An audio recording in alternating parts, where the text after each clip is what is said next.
Alors, bonsoir à tous. Un privilège encore pour moi d'être ici avec vous pour partager la parole de Dieu.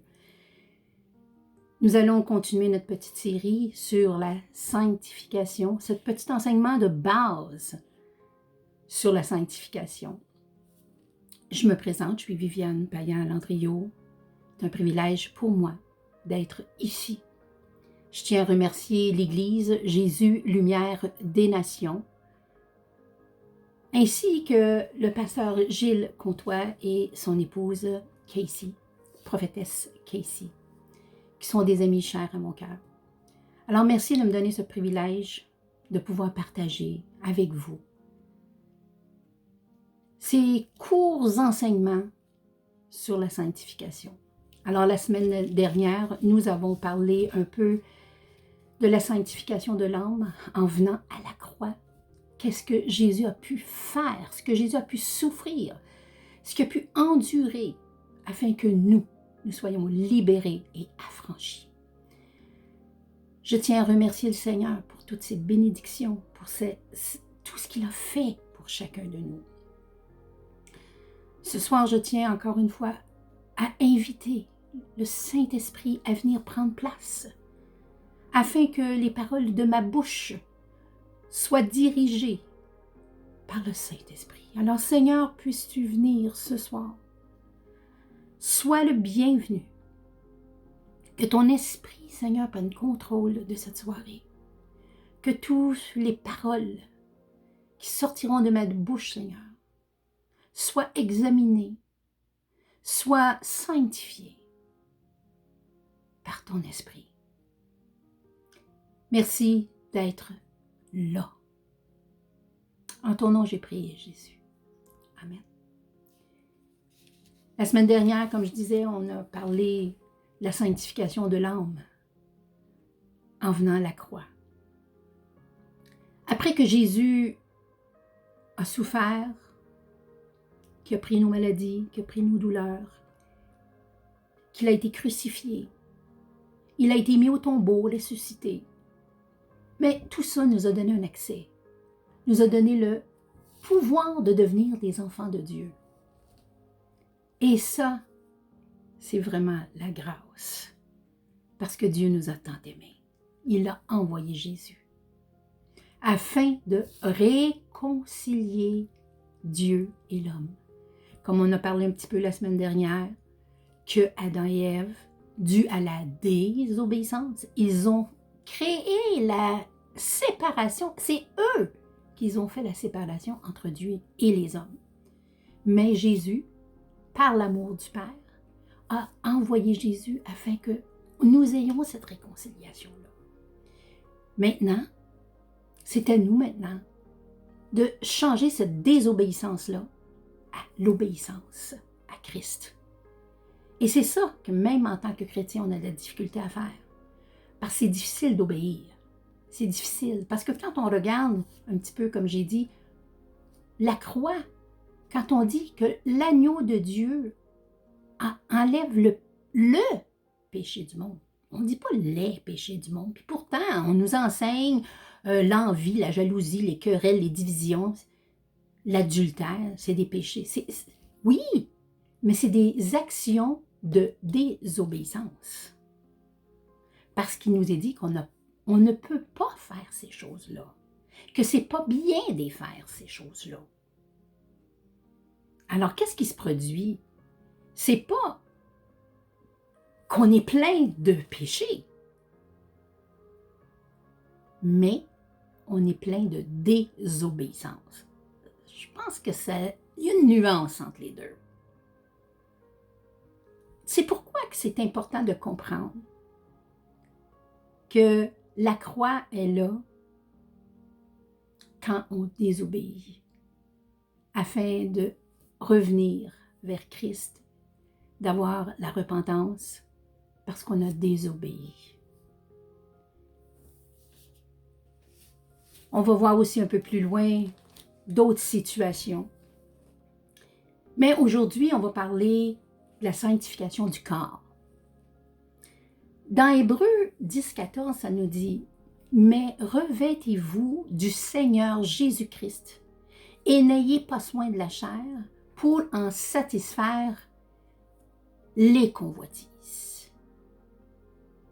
C'est en vertu de cette volonté que nous sommes sanctifiés par l'offrande du corps de Jésus-Christ une fois pour toutes. Comment nous est accordée cette sanctification-là? Mais maintenant, étant affranchis du péché et devenus esclaves de Dieu, vous avez pour fruit la sainteté et pour fin la vie éternelle. Alors si on s'arrête juste quelques secondes sur ce passage, si on a été affranchi du péché, ça veut dire affranchi du péché, c'est comme donner un droit, un accès. Fait que si on a été affranchi du péché, on le tasse. La désobéissance dans laquelle nous vivions, eh bien, devient obéissance. C'est important de comprendre ça. Parce que encore aujourd'hui, en 2020, en tant que chrétien, on se dit affranchi du péché, mais on passe notre temps à désobéir. Il faut être prudent avec ça. Parce qu'on ne peut pas crucifier Jésus 2, 3, 4, 10, 15, 20, 100 fois. Il est mort une fois pour toutes. Et nous amène à l'obéissance. Alors, c'est maintenant notre responsabilité d'obéir. On veut des bénédictions, on va obéir. On veut avoir la prospérité. Ben, prenez soin de votre âme. Ça dit ici, car le salaire du péché, c'est la mort. Mais le don gratuit de Dieu, c'est la vie éternelle en Jésus-Christ, notre Seigneur. Si donc j'ai été crucifié, moi, avec Christ, eh bien, c'est plus moi qui vis, c'est Christ qui vit en moi. Et il n'y a donc pas plus de condamnation pour ceux qui sont en Jésus-Christ, parce qu'il m'a affranchi de la loi du péché et de la mort.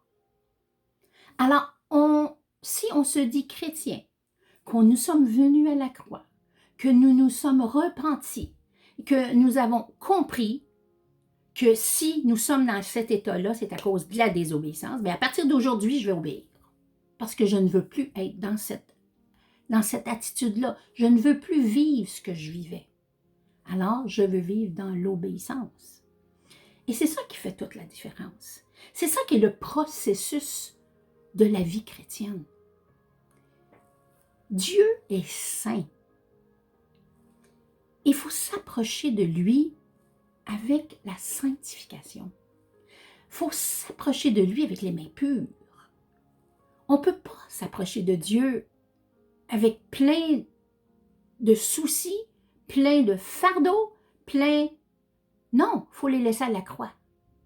Il faut les laisser là. On ne peut pas toucher le trône de grâce avec tous nos fardeaux. Le processus de la vie chrétienne, je vais donner un petit exemple dans l'Ancien Testament, quand Moïse s'est présenté devant Dieu.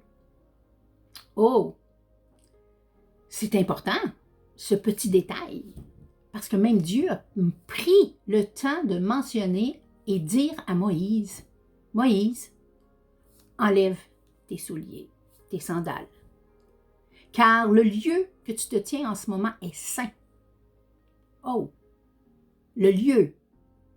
On ne parle pas juste de Dieu, là. On parle de l'endroit. Le lieu où tu te tiens, Moïse, est saint. Enlève tes sandales.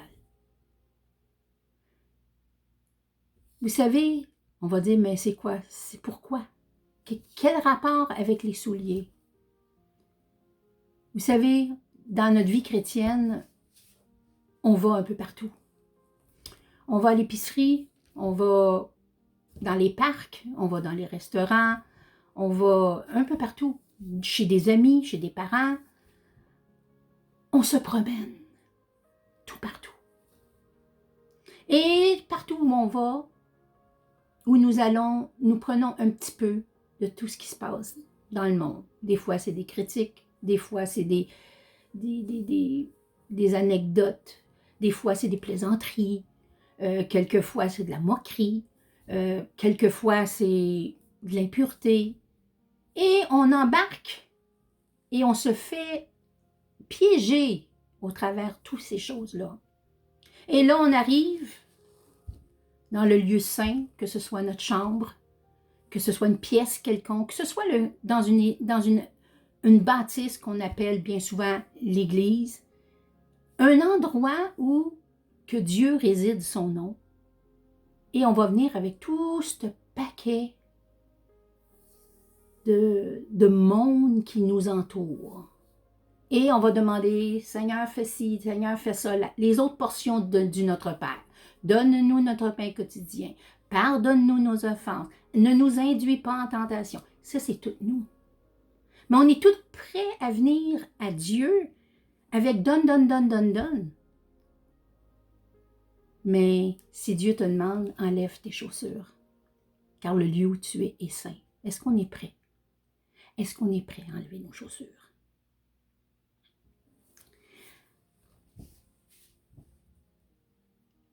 Si donc il n'y a plus de condamnation pour ceux qui sont en Jésus-Christ,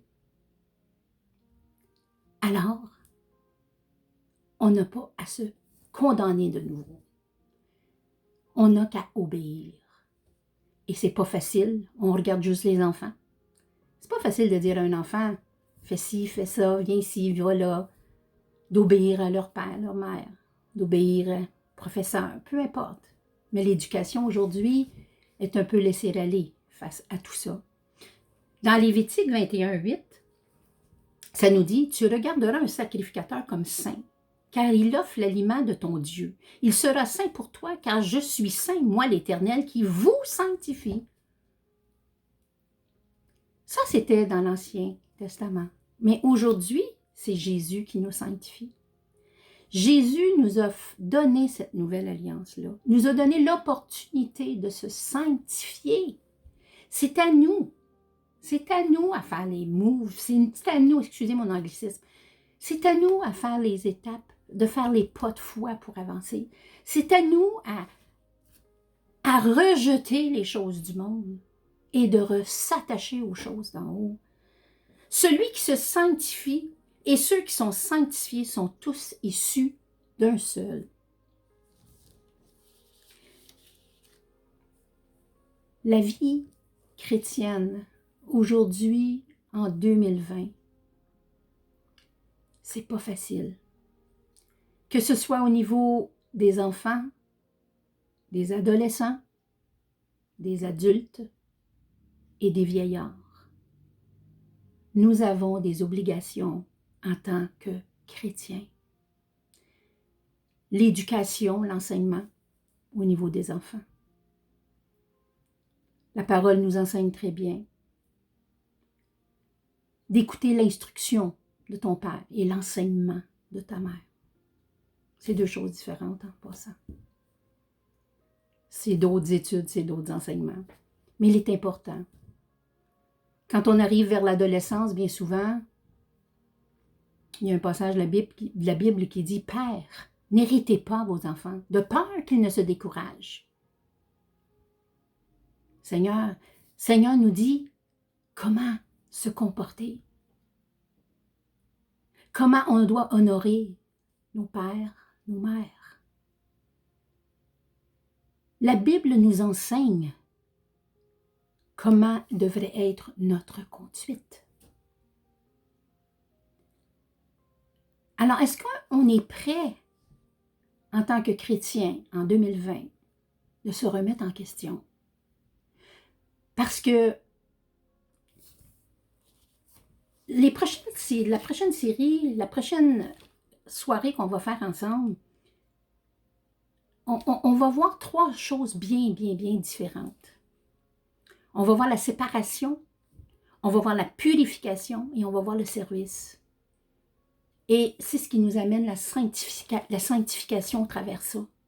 La sanctification qui nous amène à la séparation des choses du monde.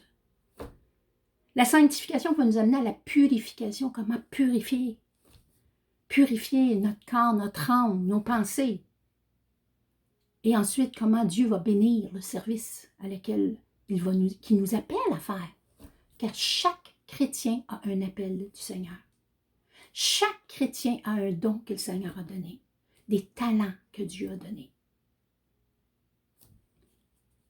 Alors, pour ce soir, nous allons clôturer et on va se préparer pour la semaine prochaine dans les 3 choses complémentaires à la sanctification.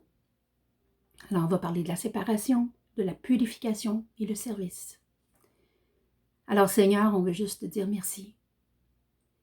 Prépare nos cœurs encore une fois. Seigneur, c'est des paroles, des versets qui sont difficiles des fois à comprendre. Mais quand on pense que ton Saint-Esprit est là pour nous convaincre de péché, de justice et de jugement, que la croix nous amène à l'obéissance à Christ et que nous sommes appelés enfants de Dieu, alors Seigneur, on veut se soumettre à ta parole. On veut venir à l'obéissance afin d'accomplir l'œuvre à laquelle tu nous appelles, tous et chacun. Alors je te remets cette fin de soirée entre tes mains et en ton nom je dis merci. Que ta volonté soit faite, Seigneur. Amen. Bonsoir.